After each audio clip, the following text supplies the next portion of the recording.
Hello, everyone. Welcome to this episode of Beyond the South Stand with me, Jez Davies. I'm joined with the coolest man in Durham, Morgan Hewitt. How are you, Morgan?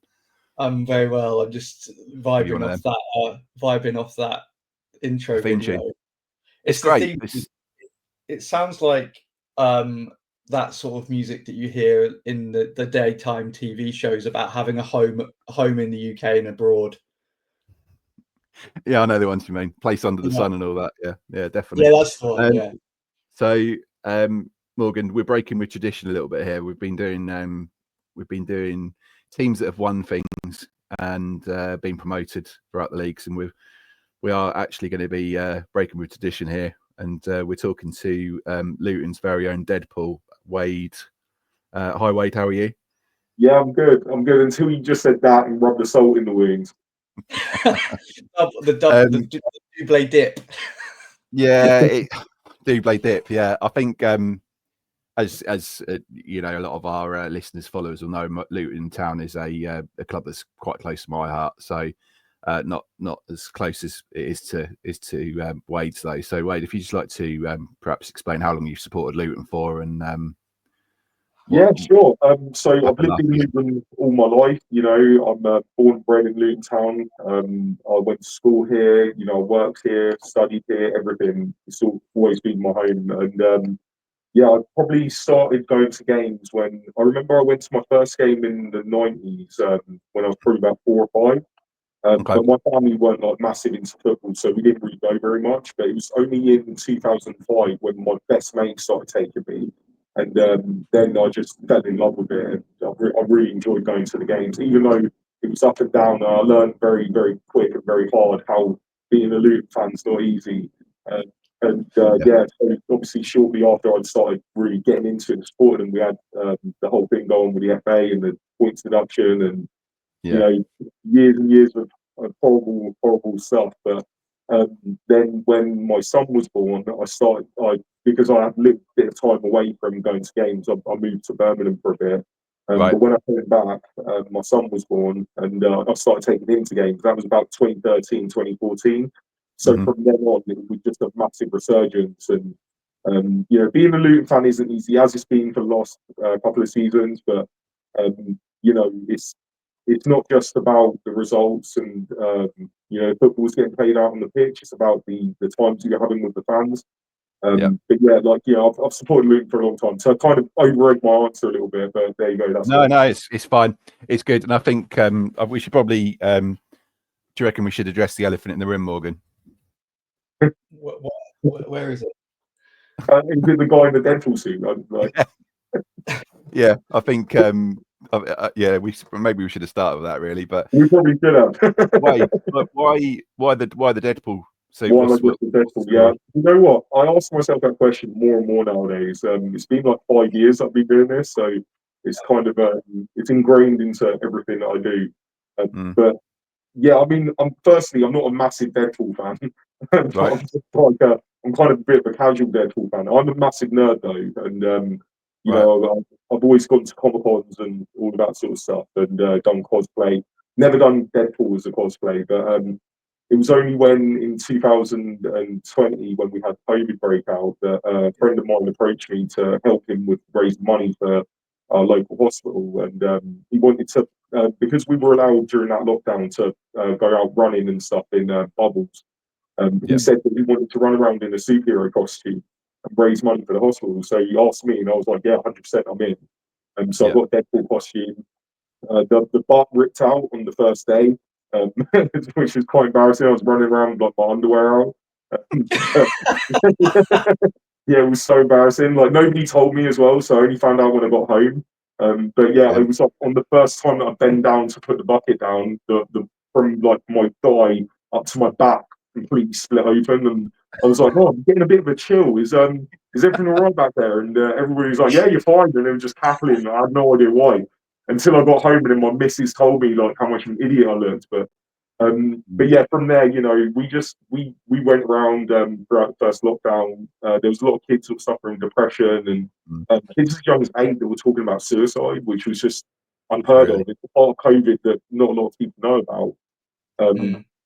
But yeah, so we done that for a bit. We raised like 8 grand in like a month, which was incredible. And Brilliant. yeah, Well done. you know, from there we just kind of we stopped after that, and then people just kept asking me to come back and do more charity work, and I got more involved with community scene in Luton, and yeah, I just was getting invited to events. I started winning awards, and you know, it's kind of been history from there. Like since then, I've started 2 companies. I run Luton Comic Con, and I run X4 CIC, a men's mental health group.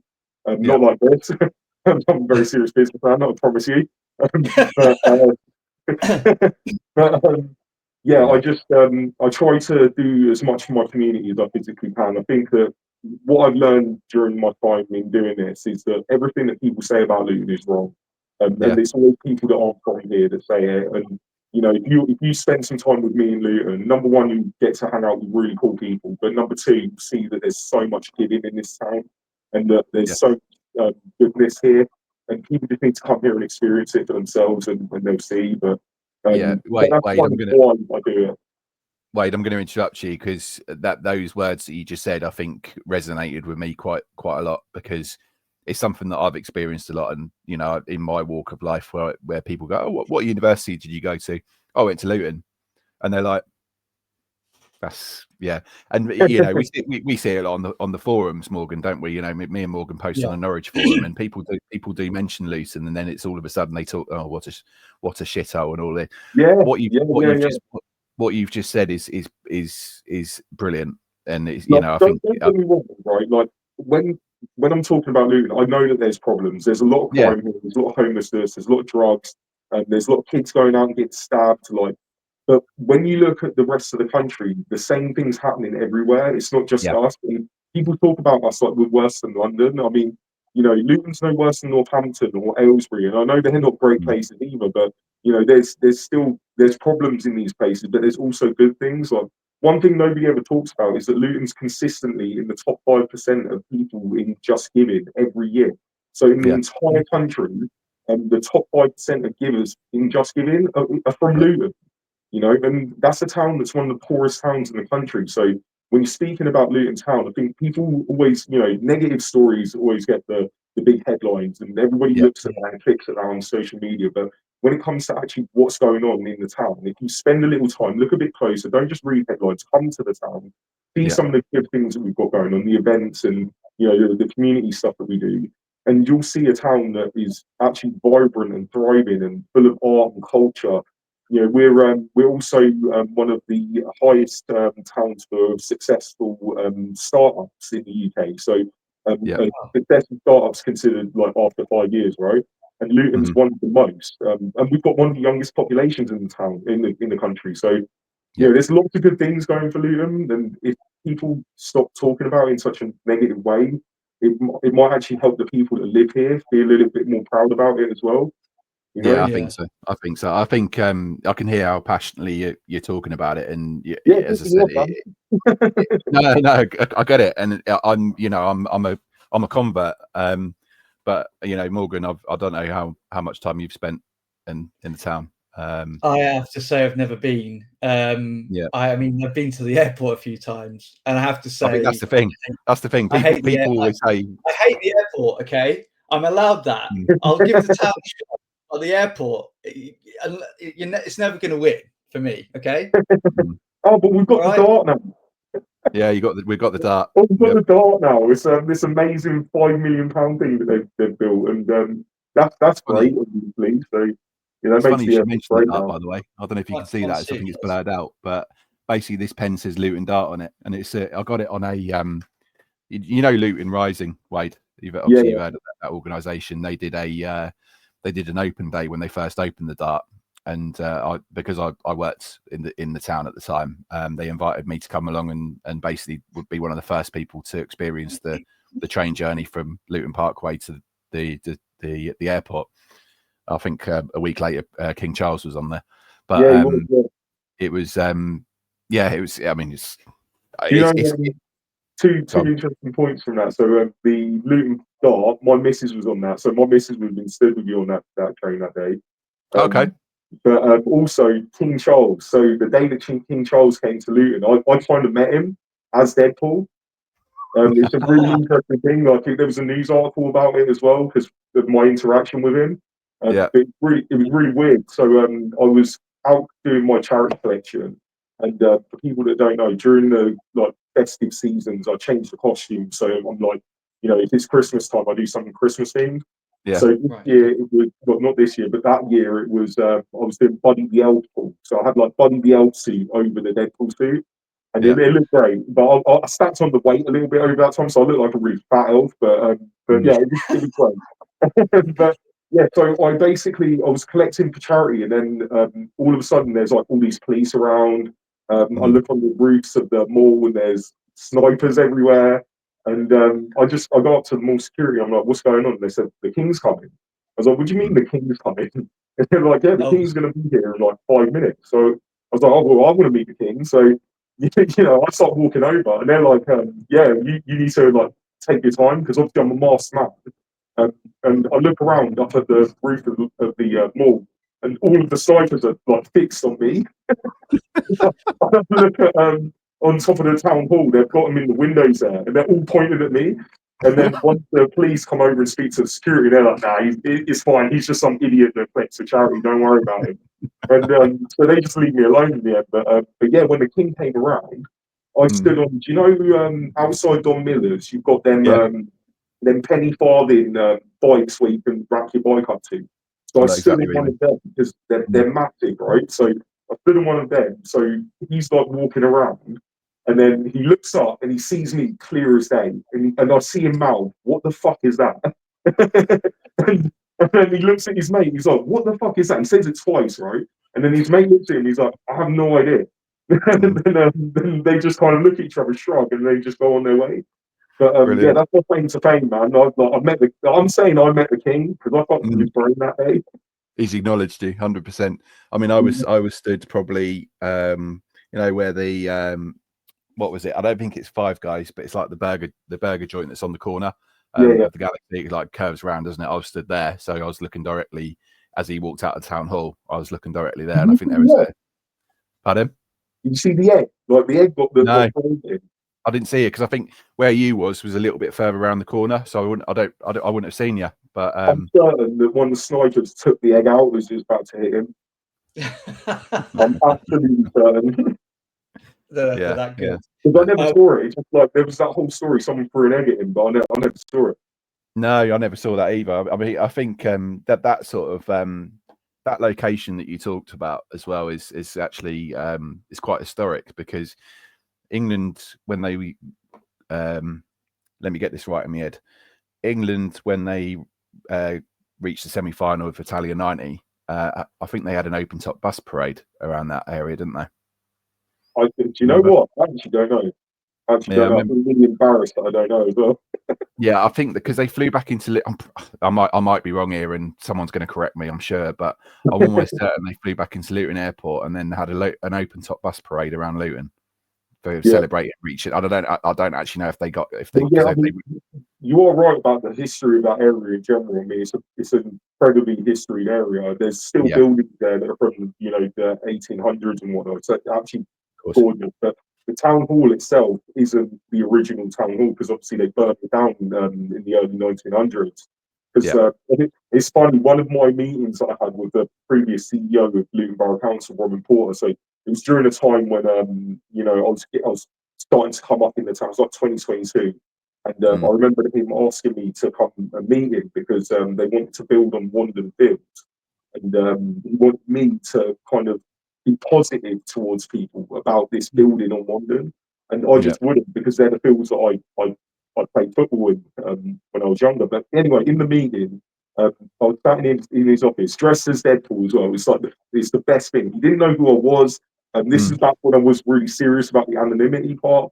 So he didn't have a clue who I was, and he was asking all this. And then I noticed behind his desk there was a picture of this building on fire, and I was like, that oddly looks like the council, but the old council building. And he was like, yeah, it's the old council building. And I was like, why do you have that on the back of your wall? He was like, just to remind me that at any time the people of Luton can uprise and burn the council to the ground. Yeah, we were talking about that positive community earlier. Yeah. just going Go on, Morgan. on that, because I sort of want to talk about football again. Oh yeah. I know that I know that Luton have gone down the last 2 seasons, but the rise through the leagues. Let's talk about that, because I mean that's an incredible achievement. You know, and in fairness, when Luton were in the Premier League, you know, it's not like Norwich, who sort of rolled over and got our tummies tickled. Luton did make a fist of things. So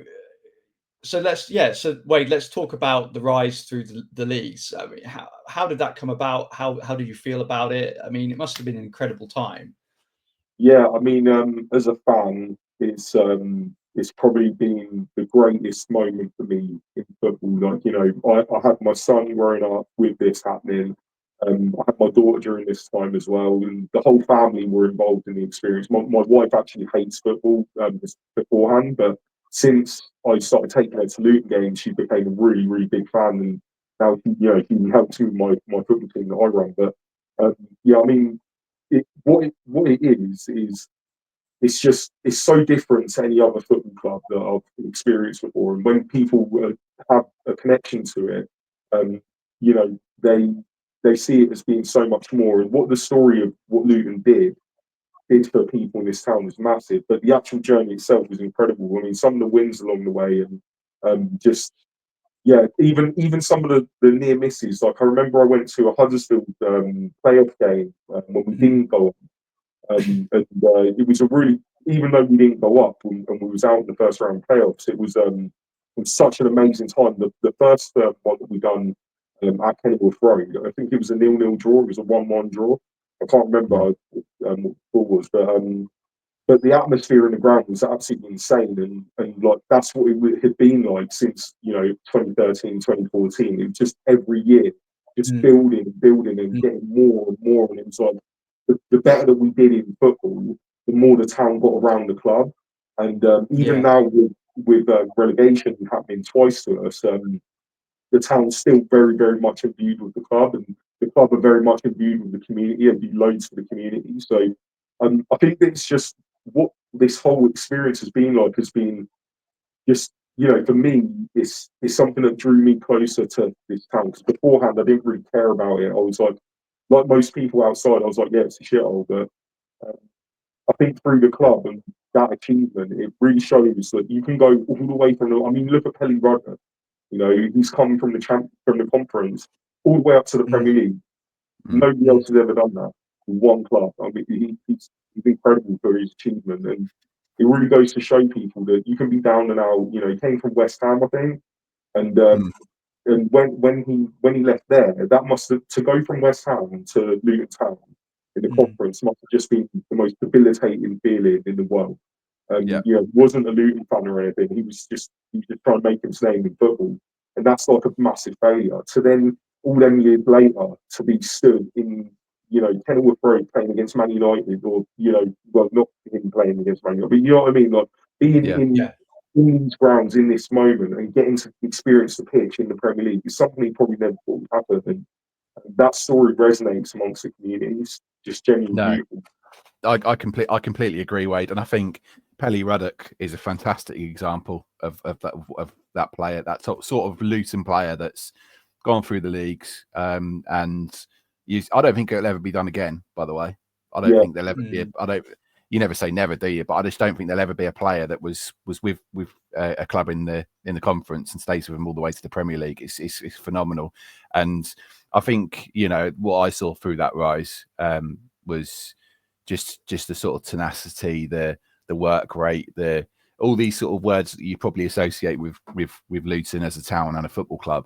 And it's I don't know what's happened over the last. I mean, what do you think has been? Why do you think? So not negative spin on it. But why? I mean, it's difficult for me to comment on. This is why I don't really talk a lot online about Luton Town anymore, because the more that I've grown with what I do, the closer I've become with the club, and the more that I know. So, I don't want to disparage anyone. I think that everybody at the club works extremely hard. I know that people online have a big problem with Gary Sweet, and I've met him multiple times. He's lovely. genuinely really, really nice man, really welcoming. He's done loads for me personally, but I think that the problem is that we kind of, I think we wasn't ready for the Premier League, Yeah. right? And I was very unpopular. I remember when we was getting promoted, I said to my mate in Wembley, we was crying our eyes out. It was an absolute mess, but I said to my mate, I was like, I don't think this is good for us. And I don't think it's good for us because these players haven't experienced this before.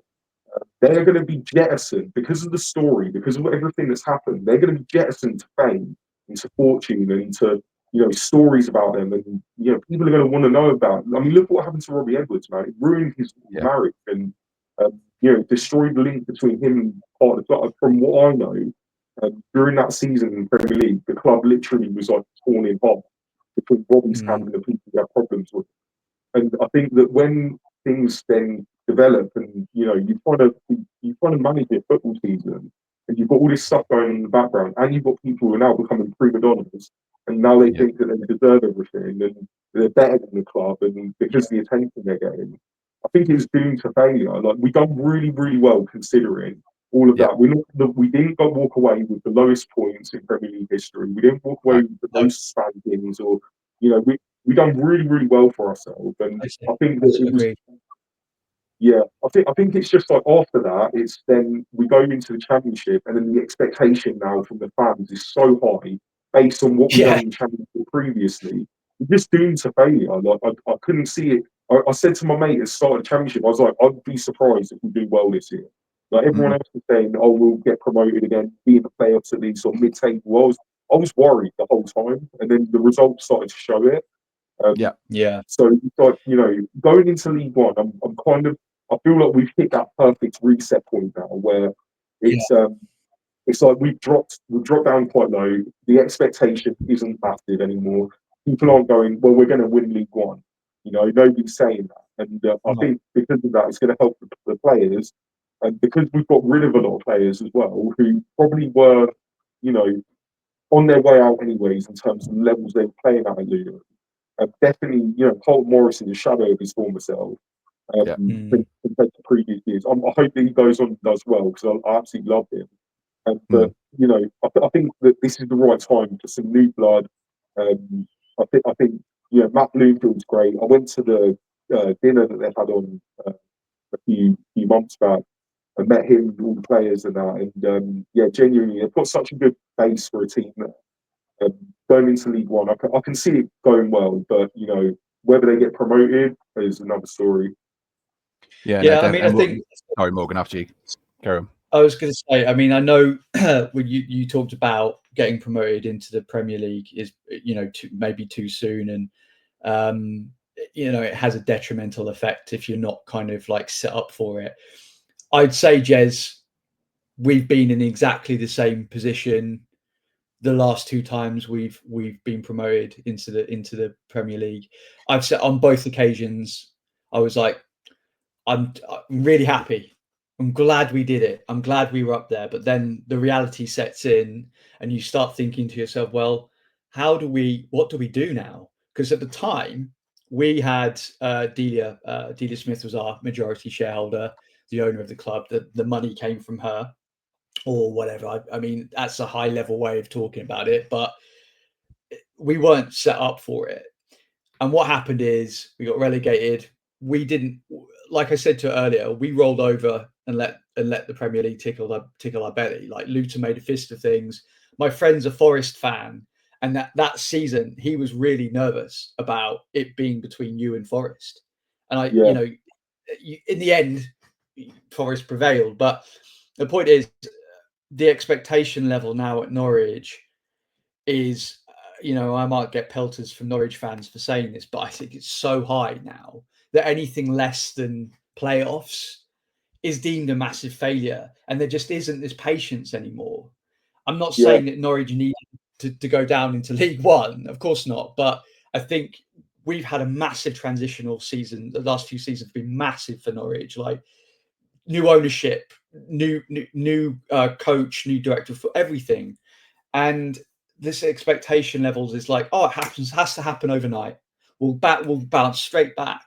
So I understand where you're coming from. I mean, Jez, what do you think? Do you think that's a fair comparison? No, it is, and I think the thing for me is both clubs have decided to go up to the Premier League, but then invest in their infrastructure. So obviously, us with Colney and the youth setup, Luton got a new stadium. So I think Wade, I think it'd be fair to say that Luton saw the Premier League as an opportunity to fund that stadium project a little bit as well. Definitely. I think just going back quickly to the point you say about football fans, I do think this is a problem with football fans in general, and I don't care if I get roasted. It's fine. I'm used to trolling online from people, but I think people have forgotten what the point of football is, right? Like, it's not all about winning. It genuinely isn't. We tell our kids all the time, it's not all about winning. It's the playing. It's the being a part of it. It's throughout all the years, Luton fans are so loyal to the club, not because of the wins or the losses or the draws, or it's nothing to do with the match. It's about the times. It's about the moments we're creating together. And there's going to be ups and there's going to be downs, but such is life, right? And I think that people now, we're living in a world where we live in instant gratification era, right? Where you can get instant gratification all the time, and if it doesn't happen with your football club, you get frustrated and annoyed. I just think people need to have a mindset change. It's not football that's the problem; it's football fans. Football fans and the mindset of football fans that we have to win. You don't have to win. You have to, support your team through thick and thin, no matter what. Don't diss them. Don't cuss them when they're having a bad time. Get behind them. Them boys. I remember when I went to the players' dinner. I was chatting to some of the boys, and some of them were really struggling mentally with what's been going on, how people have been talking about them, and it really affects them. And they're trying their hardest. Like, everybody thinks they're not. The amount of stuff I've seen about Tenga Mendy recently, and he's not trying. And he's really struggling. Like, lay off the guy. They're just human beings, and they're young kids. That's what everyone forgets. They're like. These are people that have never experienced regular life, and they're propelled into fame and fortune. And I know that you sort of like, well, they should know better. And they've got people around them, but they're still human, and they still feel these things. And it's better to support them than to hate on them. But that's just my point on that. But in terms of the stadium, I'm excited for the stadium, but I'm also aware that I've been getting told about a stadium since I was 15. So, I'm 35 now, so like that's 20 years I've been getting told that there's a new stadium coming. There's a new stadium coming. Do you know what? I go past the new stadium every day, and when I'm going out, right, and every time I go past it, there's a little improvement. And they even had some bars up. They had some bars up at one point. They took them down the next day. Must have put them in the wrong place. Like, I don't know what was going on yet. But I will not have any faith in that stadium until I see it. Yeah, it disappears. Even when I see it, there's going to be problems. No, you're right. Me and Jez have had so many. It's so weird when we have these conversations, isn't it, Jez, with opposite fans of teams, because there's so many parallels. Like you talk about your stadium. We're set to have a stadium expansion for how long? How many years now, Jez? 15, 20 years at least. I mean, they built the South Stand, didn't they? And then almost straight away said, "Oh, next project's we're going to put another tier on the City Stand, which is the one opposite." And I mean, that was 2004, I think. So at least 20, just over 20 years. It's crazy, isn't it? Yeah. I have to say, with Luton Stadium, it is a massive, massive project. They're building on an old power station, which is a job on its own. And then you've also got the River Lee that runs directly through it.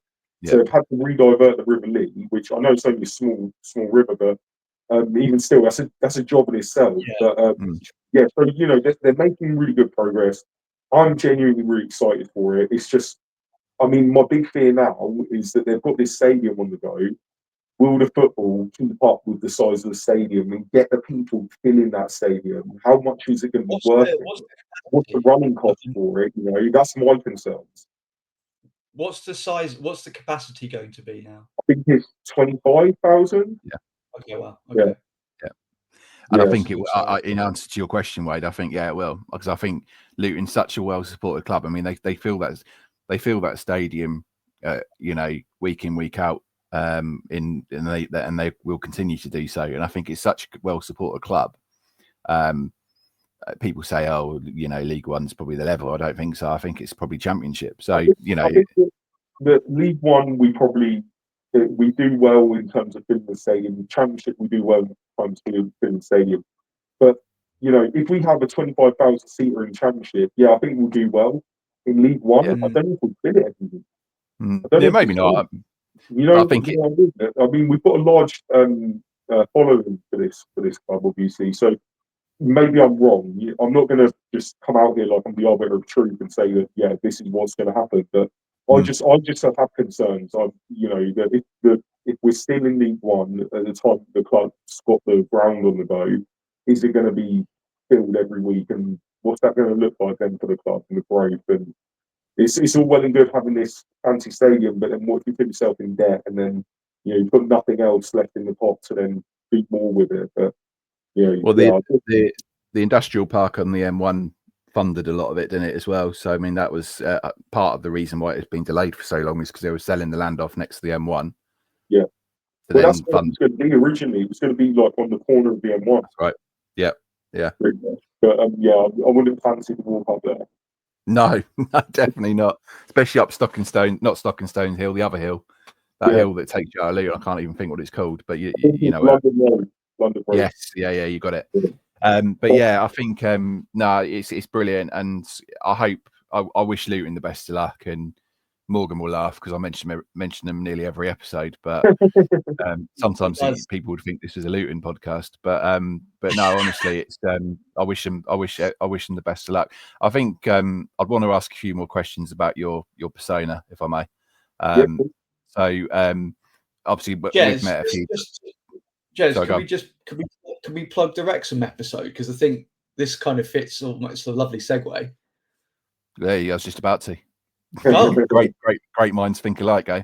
We actually had so we actually had Wayne Jones, who is the pub landlord in the Wrexham documentary on a few weeks ago.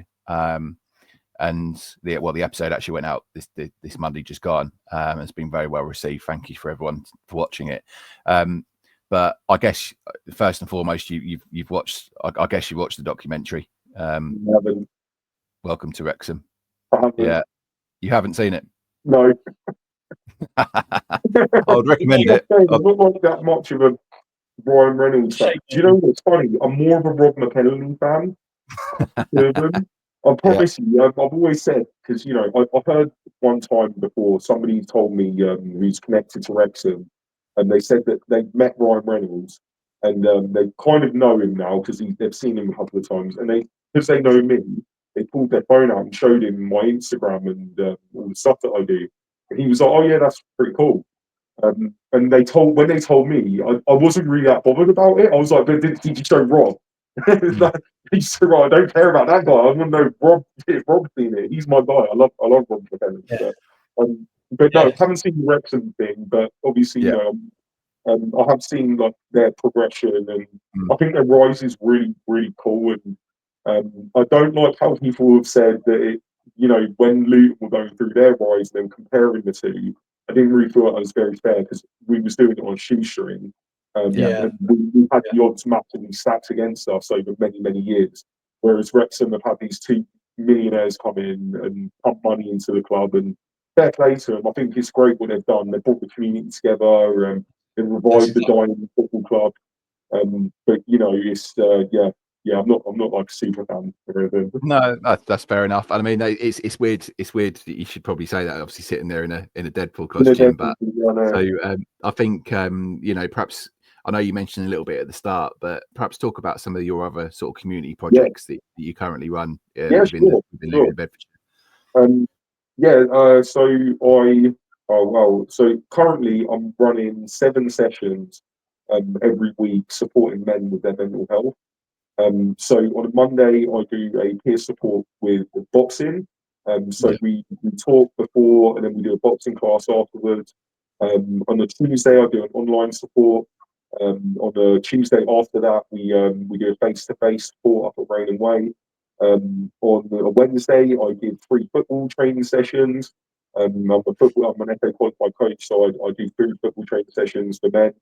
Before that, I do a greenhouse mentoring, like volunteering with kids and helping kids out. Then on a Sunday, I do boot camp, free fitness boot camp for men, and then at the end of the day, on a Sunday, we do Talking Hatters with Luton Town Supporters Trust, where I help facilitate with them. Again, the whole thing is all around peer support. Obviously, the greenhouse mentoring and the Talking Hatters stuff is that's like open to boys and girls and whatnot. But everything else I do is it's all around my company X Force, which is a men's mental health peer support service. So I suffered massively with my mental health beforehand, before 2020 happened, and I decided that I wanted to do something about it. NHS wasn't helping me. They're not going to help you. No disrespect to people working in the NHS. They just don't have the capacity. They can't do it. They look at mental health the way they look at a broken leg, and they don't heal the same. You can't give them medication the same. And unfortunately, that's the way that they're structured. So they're never going to be able to help you no matter what. So what my service does is it's consistent. We're there every week. It's all free. Every single session I do is completely free. And I get my funding through National Lottery and Citizens Fund and all these different places. But it's all in effort to help men in the community. But aside from that, I also run Luton Comic-Con, which is a free event to attend. We're the only CIC in the country that is a Comic-Con. The groundbreakers in that. And we basically, for people that don't know, Comic-Con is a comic book convention where like art, gaming, nerdy stuff basically celebrate like films. Superman will be there and Batman will be there and I'll be there, like loads of cosplaying and loads of people dressing up. So on the 6th of September, we are taking over Luton Town Centre. It's a free event to attend. We'll be in St George's Square, Library Theatre, Luton Point and Topo. The whole town's mine for the day. So get ready for a Luton Deadpool experience you're going to not want to miss. That's great. That sounds brilliant. I just want to quickly talk about the funding that you get, because I think sometimes people can forget how to access. Could you just explain to the viewers how to go about getting that funding, just briefly? It doesn't have to be. 100%. Do you know what? Actually, I've helped launch a few businesses, and I've helped a lot of people when it comes to funding. So I'm more than happy. Please, include my details so people can contact me if they ever want to get something started, because it is quite daunting. But honestly, the process is pretty simple. So I run a CIC, and that's a community interest company. That is basically like a charity, but without the red tape of a charity. You've got to have directors rather than trustees. You register in Companies House as a living company. So when you do something like that, you have to have a constitution in place where it's telling people what it is that you do, right?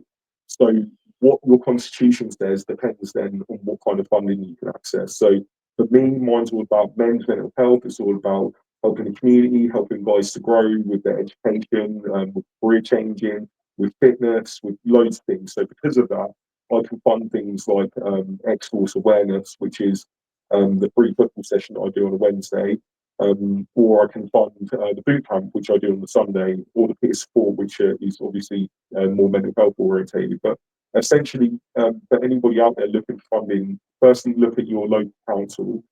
There's usually like citizens funding.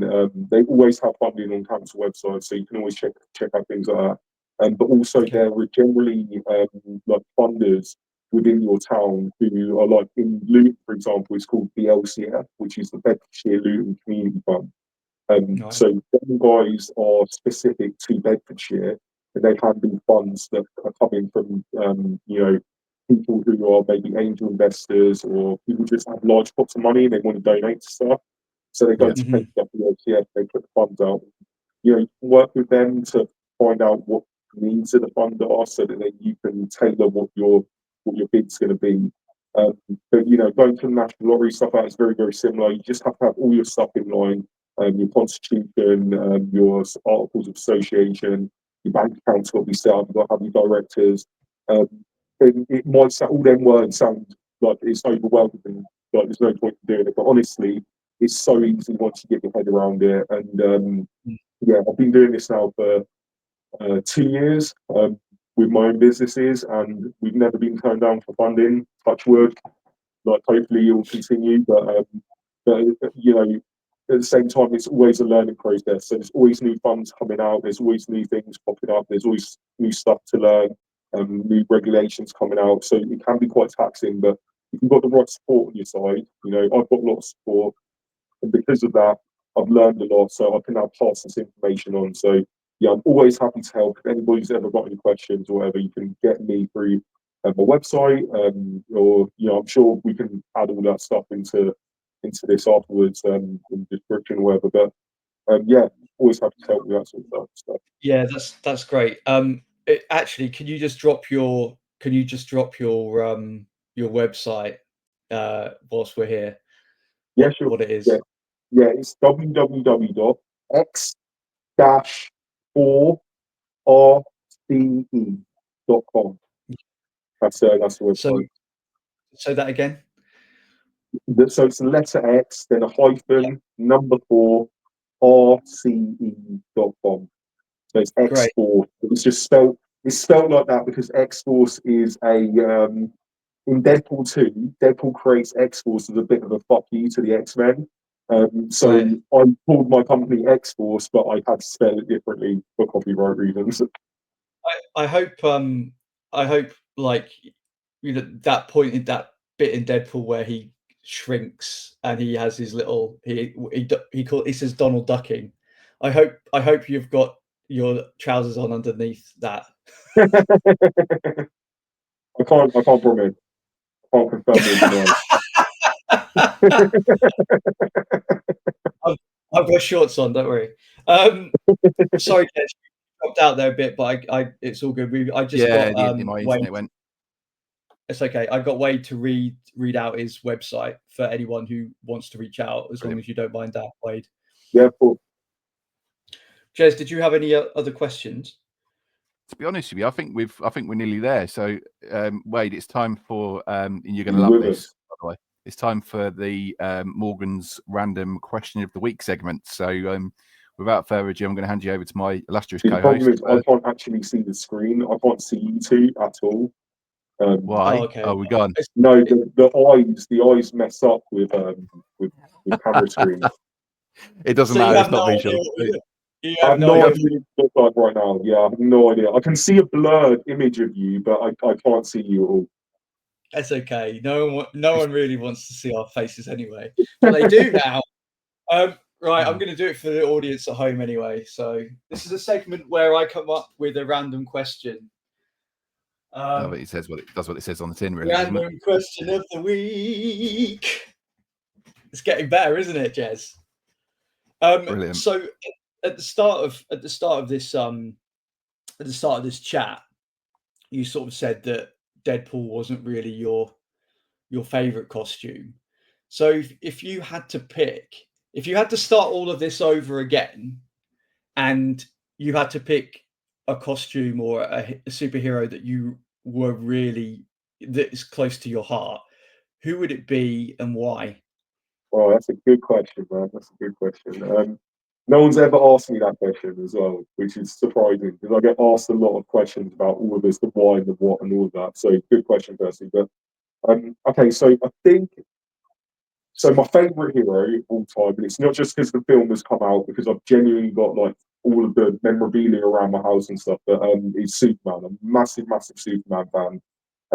But I don't think I would ever do Superman because it's a bit, I don't know, it's a bit weird. Like, he's got his pants on the outside. I'm not really into that. So honestly, like, so before, when I first started the charity stuff, well, I didn't mention it. Actually, the first time I went out was Wolverine. Yeah, that was like a skin tight Wolverine suit. Terrible. Never ever recommend that. Don't wear lycra as a man. Just don't.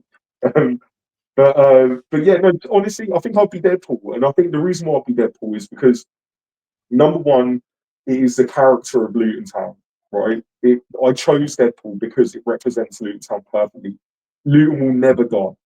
Luton will never die. We are chaotic as anything, right? We we're out of sync with a lot of other places around us. Like you've got really nice places around us, but Luton sticks out like a sore thumb, and we don't care. We don't care that that's how people view us. And you know what?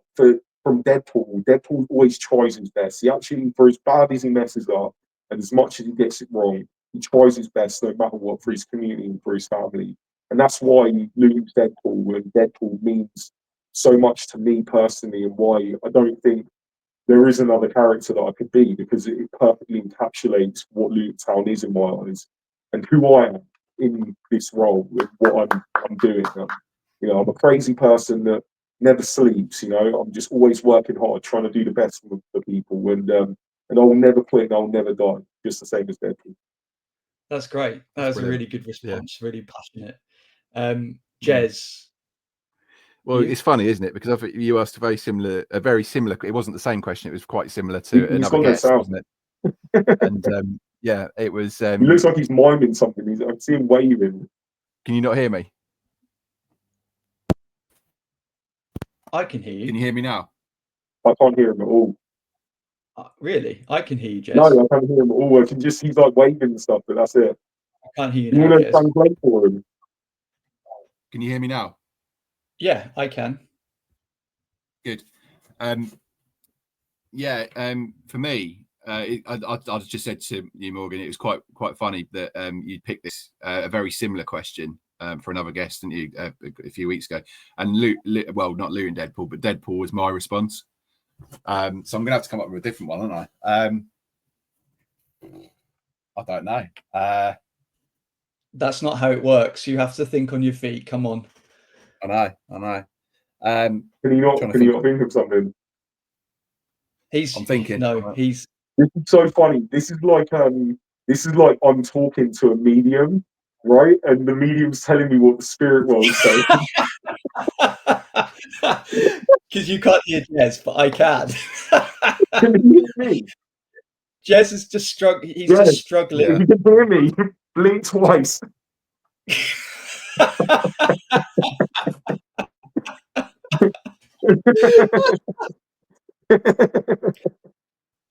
Jez, can you hear him? I can hear him. Yeah. I can hear him, but he can't hear me. He can hear me. Jez, I love you, man. Yeah. I love you too. He says he loves you too. Oh, that's so sweet. That's so sweet. So what are we doing? Are we going to continue? Because I can't see the time. I don't know if I'm late for something now. Hang on. Yeah, true. I think it's 11. It's 11 o'clock. So I think we could probably wrap up, couldn't we? Yeah, I would go. So I would go for my superhero outfit would be Jeremy Davies, because not all heroes wear capes. Yeah, that was great. On that note, very cringy note. Morgan, you're gonna have to say thank you for me if you can't hear me. Just say thanks so much for coming on. I'll let you do the end credits. Yeah. So basically, Jez is wrapping up. He's happy. He says thanks ever so much. This is so funny. Thanks so much for coming on, and I echo that sentiment. Just tell him. Go on. Yeah, just tell him it's okay. He can rest now. His soul could be at peace. He can hear you. So. Oh yeah, he can hear me.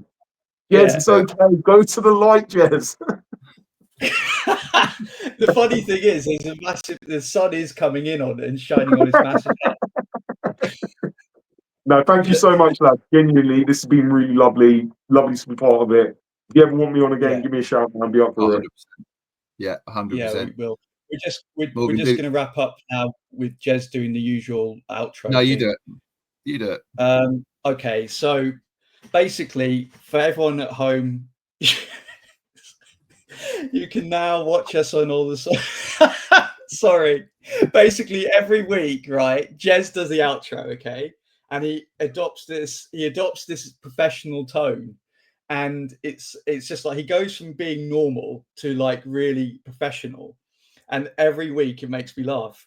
So now he's telling me to do it. So for everyone at home, you can now You can check us out on all social media channels like X, Facebook, Instagrammers. And now you can check us out on the YouTubes. You can watch us on the YouTube. So thanks everyone at home for joining us. Thank you, Wade. If there's anyone you want to have a shout out to. No, they can all screw themselves.